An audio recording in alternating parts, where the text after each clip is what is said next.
മലയാളി കന്യാസ്ത്രീകളുടെ ജാമ്യാപേക്ഷ ഇന്ന് ഛത്തീസ്ഗഡ് ഹൈക്കോടതിയിൽ നൽകിയേക്കുമെന്നുള്ള വിവരങ്ങൾ ലഭിക്കുകയാണ്. നിയമ നടപടികൾ സങ്കീർണമാകുമെന്നതിനാൽ പ്രത്യേക NIA കോടതിയെ സമീപിക്കേണ്ട എന്നാണ് ഇവർക്ക് ലഭിച്ചിട്ടുള്ള നിയമോപദേശം. അതേസമയം കന്യാസ്ത്രീകളുടെ അറസ്റ്റിൽ പാർലമെന്റിലും പ്രതിഷേധം തുടരുകയാണ്. ഇന്ന് രാവിലെ 10:30 പാർലമെന്റ് കവാടത്തിൽ പ്രതിഷേധിക്കുമെന്ന് UDF MPമാർ അറിയിച്ചു.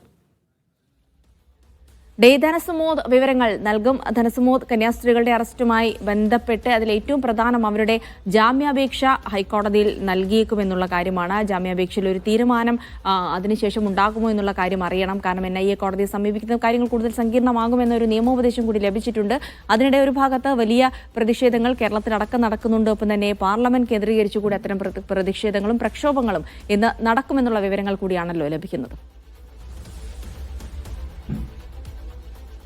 ജിൽസി പറഞ്ഞതുപോലെ തന്നെ NIA കോടതിയിലേക്ക് പോവുകയാണെങ്കിൽ ഇത് സ്ഥിതിഗതികൾ കൂടുതൽ സങ്കീർണമാകുകയും മാത്രമല്ല NIA കോടതി മറ്റു കോടതികളിൽ പോലെയല്ല ജാമ്യം കിട്ടാൻ വളരെയധികം ബുദ്ധിമുട്ടുള്ളതാണ്. അപ്പോൾ അവരുടെ ജയിലിൽ കിടക്കുന്ന കാലാവധി കൂടുകയാണ്. ഇപ്പോൾ തന്നെ 7 ദിവസമായി അവർ ജയിലിലാണ് കിടക്കുന്നത്. അവർ എത്രയും പെട്ടെന്ന് ജയിൽ മോചിതരാക്കണം എന്നുള്ള ഒരു ആവശ്യമാണ് UDF LDF MPമാർ പാർലമെന്റിനകത്തും പുറത്തും ഉന്നയിച്ചുകൊണ്ടിരിക്കുന്നത്. BJPയുടെ സംസ്ഥാന ഘടകം ഇതിനോടൊപ്പം നിൽക്കുകയാണെന്ന് പറഞ്ഞുകൊണ്ട് തന്നെയാണ് രാജീവ് ചന്ദ്രശേഖർ പ്രസിഡന്റ് വാർത്താ സമ്മേളനം നടത്തുകയും അനൂപ് ആന്റണിയെ അയക്കുകയും ചെയ്തിരുന്നത്. പക്ഷേ അനൂപ് ആന്റണി ഇന്നലെ വാർത്താ സമ്മേളനത്തിൽ പറഞ്ഞത് ഒരു മൊത്തം ആളുകളെ തെറ്റിദ്ധരിപ്പിക്കുന്ന ഒരു നിലപാട് തന്നെയായിരുന്നു. കാര്യം അവിടെ സർക്കാർ എതിർത്തില്ല എന്നുള്ള ഒരു വാദമാണ് കേരള BJP ഉയർത്തിയത്, അനൂപ് ആന്റണി ഉയർത്തിയത്. പക്ഷേ പിന്നീട് ഇന്നലെ വൈകിട്ട് അതിൻ്റെ ഒരു വിധി പുറത്തു വന്നു കഴിഞ്ഞപ്പോഴാണ് പ്രോസിക്യൂട്ടർ എതിർത്തു എന്നുള്ളൊരു കാര്യം തന്നെ വ്യക്തമാക്കിയത്.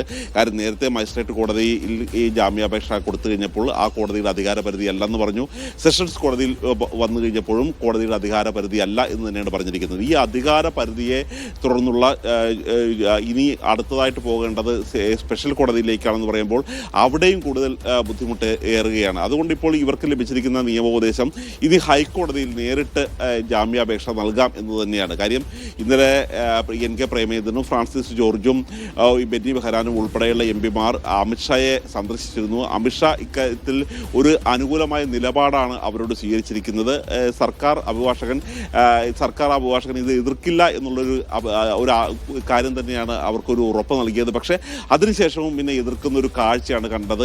ഇപ്പോൾ BJP നേതൃത്വം പറയുന്നത് ഇന്നലെ സ്ഥിരം ജഡ്ജി ആയിരുന്നില്ല ഉണ്ടായിരുന്നത്, അഡീഷണൽ ജഡ്ജി ആയിരുന്നു ഉണ്ടായിരുന്നത്. അതുകൊണ്ടാണ് ഇത്തരത്തിലുള്ള ഒരു അപകടം സംഭവിച്ചതെന്നാണ്. ഏതായാലും ഇനി ഹൈക്കോടതിയിൽ നേരിട്ട് പോകാൻ തന്നെയാണ് ഇപ്പോൾ സഭാ നേതൃത്വം തീരുമാനിച്ചിരിക്കുന്നത്. കന്യാസ്ത്രീ മഠം അതിനുവേണ്ടിയുള്ള പേപ്പർ വർക്കുകൾ പൂർത്തിയാക്കിക്കൊണ്ടിരിക്കുകയാണ്. ഈ കോടതിയിൽ ഇനി എന്ത് നിലപാടാണ് ഛത്തീസ്ഗഡ് സ്വീകരിക്കുന്നത് എന്നനുസരിച്ചായിരിക്കും അവർ ഉടൻ തന്നെ പുറത്തിറങ്ങുമോ ഇല്ലയോ എന്നുള്ളൊരു കാര്യത്തിൽ ഒരു തീരുമാനമുണ്ടാകുക.